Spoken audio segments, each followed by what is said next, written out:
ဒီနေ့ကကျွန်တော်ကားလည်းမပြေဘူးကုန်လည်းမချဘူးအလုပ်လည်းမတော်ဘူးပေါ့နော်အိမ်မှာတယောက်တည်းနေတဲ့ခါကျတော့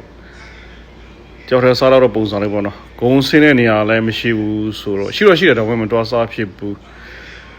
ဒါကိုဟောကိုဆိုတော့ထူထူလည်းချက်ပြုတ်စားတော့ဖို့လည်းပြင်းတယ်ရှက်လည်းမရှက်ကြဆိုရင်အဲ့ဒါလွယ်လွယ်တကူပေါ့နော်ဆုပ်ကြတော့ slow cooker ရှိတဲ့ခါကျတော့အဲ့မှာထိုင်မှလေးပြီးမှတည်ထားလိုက်ရုံပဲပြီးတော့ဒီအရွက်တွေဘာတွေကြတော့လဲအဲ့မှာဈေးထဲမှာဝင်ခဲ့တယ်ပေါ့နော်ဆော့စစ်ကြတော့အေး sprout farmer market ကနေ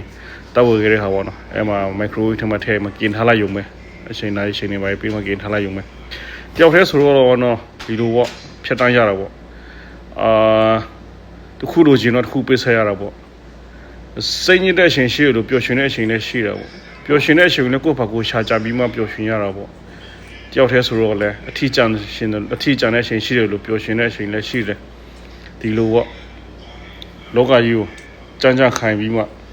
ဖြတ်တန်းမစားရှင်လဲစားရှင်လဲစား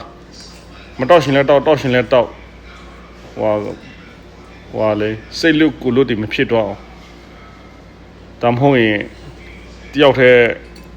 ကြောင်တောက်ကောက်တောက်ဖြစ်တော့မှလဲစိုးရင်ရလေနော်ဒါလေးပါပဲကျွန်တော်လက်ဖက်ရည်မတောက်တယ်ဘူးကော်ဖီမတောက်တယ်ဘူးအေးမတောက်တယ်ဘူးကျွန်တော်ရေနဲ့ထမင်းမယ်လုံးဝထမင်းမစားဘယ်နှစ်ရှိပြီ19နှစ်တောင်ရှိပြီအနှစ်20လောက်ရှိထမင်းလုံးဝမစားဘူးကွယ်ထမင်းကတော့အခုအရန်ပြင်မှန်တော့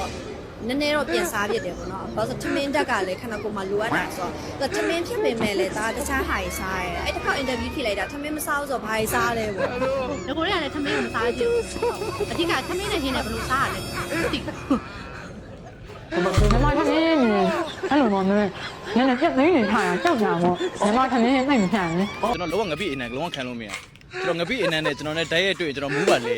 တောက်ရီတော်ဆိုတာပြီးတော့ငငယ်တွေကလည်းအဲ့လိုမျိုးဟိုဂျုံဆန်ပြောင်းနေပဲစားအဓိကဥထမင်းမစားဘဲနဲ့ပါမုတ်စားတာတော့မနဲ့မိုးလင်းအဲ့လိုပါမုတ်ကြိုက်တာလို့